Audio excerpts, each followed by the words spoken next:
Disclaimer. इस लेख व वीडियो में निहित किसी भी जानकारी सामग्री गणना की सटीकता या विश्वसनीयता की गारंटी नहीं है। विभिन्न माध्यमों, ज्योतिषियों, पंचांग प्रवचनों, मान्यताओं, धर्म ग्रंथों से संग्रहित कर ये जानकारियां आप तक पहुंचाई जाती हैं।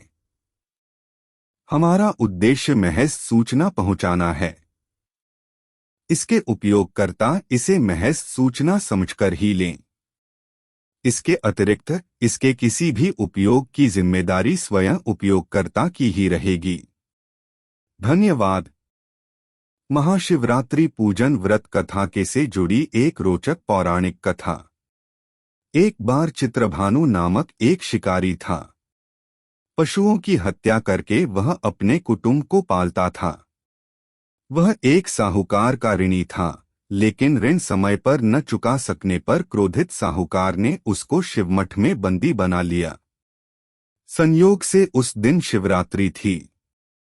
बंदी रहते हुए शिकारी मठ में शिव संबंधी धार्मिक बातें सुनता रहा। वहीं उसने शिवरात्रि व्रत की कथा भी सुनी। संध्या होने पर साहूकार ने उसे बुलाया और ऋण चुकाने के लिए पूछा तो शिकारी अगले दिन सारा ऋण लौटा देने का वचन दिया।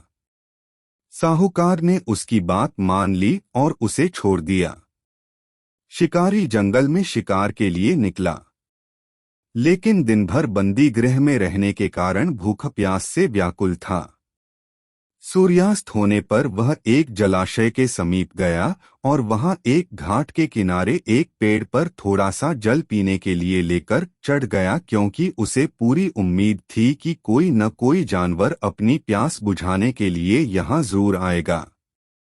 वह पेड़ बेलपत्र का था और उसी पेड़ के नीचे शिवलिंग भी था, जो सूखे बेलपत्रों से ढके होने के कारण दिखाई नहीं दे रहा था। शिकारी को उसका पता न चला। भूख और प्यास से थका वो उसी मचान पर बैठ गया। मचान बनाते समय उसने जो टहनियां तोड़ी वे संयोग से शिवलिंग पर गिरी। इस प्रकार दिन भर भूखे प्यासे शिकारी का व्रत भी हो गया और शिवलिंग पर बेलपत्र भी चढ़ गए। एक पहर रात्रि बीत जाने पर एक गर्भिणी मृगी तालाब पर पानी पीने पहुंची।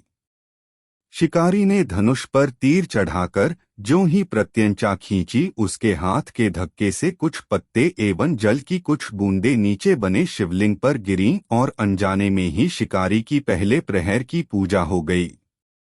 मृगी बोली, मैं गर्भिणी हूँ, शीघ्र ही प्रसव करूंगी। तुम एक साथ दो जीवों की हत्या करोगे, जो ठीक नहीं है। मैं बच्चे को जन्म देकर शीघ्र ही तुम्हारे समक्ष प्रस्तुत हो जाऊंगी, तब मार लेना। शिकारी ने प्रत्यंचा ढीली कर दी और मृगी जंगली झाड़ियों में लुप्त हो गई। कुछ ही देर बाद एक और मृगी उधर से निकली। शिकारी की प्रसन्नता का ठिकाना न रहा। समीप आने पर उसने धनुष पर बाण चढ़ाया। कुछ बेलपत्र नीचे शिवलिंग पर जा गिरे और अनायास ही शिकारी की दूसरे प्रहर की पूजा भी हो गई। तब उसे देख मृगी ने विनम्रतापूर्वक निवेदन किया कि मैं थोड़ी देर पहले ऋतु से निवृत्त हुई हूँ, कामातुर विरहिणी हूँ, अपने प्रिय की खोज में भटक रही हूँ। मैं अपने पति से मिलकर शीघ्र ही तुम्हारे पास आ जाऊंगी। शिकारी ने उसे भी जाने दिया। 2 बार शिकार को खोकर वह चिंता में पड़ गया। रात्रि का आखिरी पहर बीत रहा था। तभी एक अन्य मृगी अपने बच्चों के साथ उधर से निकली। शिकारी धनुष पर तीर चढ़ाकर छोड़ने ही वाला था कि मृगी बोली, मैं इन बच्चों को इनके पिता के हवाले करके लौट आऊंगी।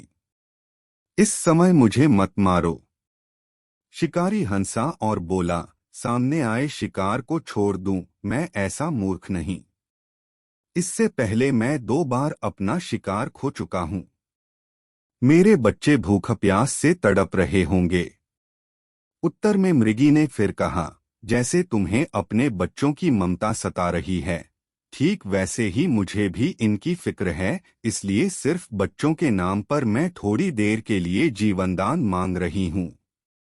मेरा विश्वास करो, मैं इन्हें इनके पिता के पास छोड़कर तुरंत लौटने की प्रतिज्ञा करती हूँ। मृगी का दीन स्वर सुनकर शिकारी को उस पर दया आ गई। उसने उस मृगी को भी जाने दिया। शिकार के अभाव में बेलवृक्ष पर बैठा शिकारी बेलपत्र तोड़ तोड़कर नीचे फेंकता जा रहा था। उसकी तीसरे प्रहर की पूजा भी स्वतः ही संपन्न हो गई। पौ फटने को हुई तो एक हृष्ट-पुष्ट मृग उसी रास्ते पर आया। शिकारी ने सोच लिया कि इसका शिकार वह अवश्य करेगा।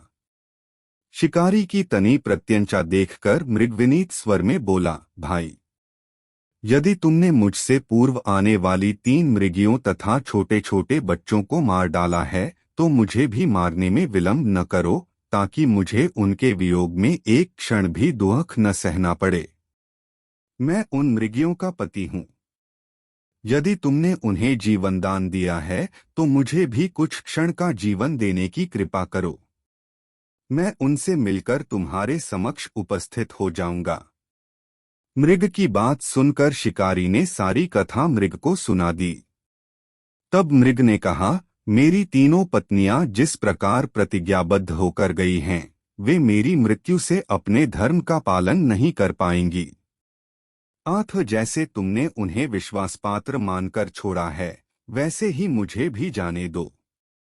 मैं उन सब के साथ तुम्हारे सामने शीघ्र ही उपस्थित होता हूँ।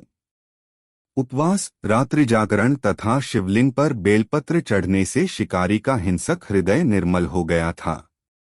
उसमें भगवत शक्ति का वास हो गया था। उसके हाथ से धनुष तथा बाण छूट गया और उसने मृग को जाने दिया। थोड़ी ही देर बाद वह मृग सपरिवार शिकारी के समक्ष उपस्थित हो गया ताकि वह उनका शिकार कर सके, किंतु जंगली पशुओं की ऐसी सत्यता, सात्विकता एवं सामूहिक प्रेम भावना देखकर शिकारी को बड़ी ग्लानि हुई। उसके नेत्रों से आंसुओं की झड़ी लग गई। उस मृग परिवार को न मारकर शिकारी ने अपने कठोर हृदय को जीव हिंसा से हटा सदा के लिए कोमल एवं दयालु बना लिया। देवलोक से समस्त देव समाज भी इस घटना को देख रहे थे। उसके ऐसा करने पर भगवान शंकर ने प्रसन्न होकर तत्काल उसे अपने दिव्य स्वरूप का दर्शन करवाया तथा उसे सुख समृद्धि का वरदान देकर गुह नाम प्रदान किया। यही वह गुह था जिसके साथ भगवान श्री राम ने मित्रता की थी। इस प्रकार महाशिवरात्रि पूजन पौराणिक व्रत कथा समाप्त हुई। ओम नमः पार्वती पत्ये हर हर महादेव।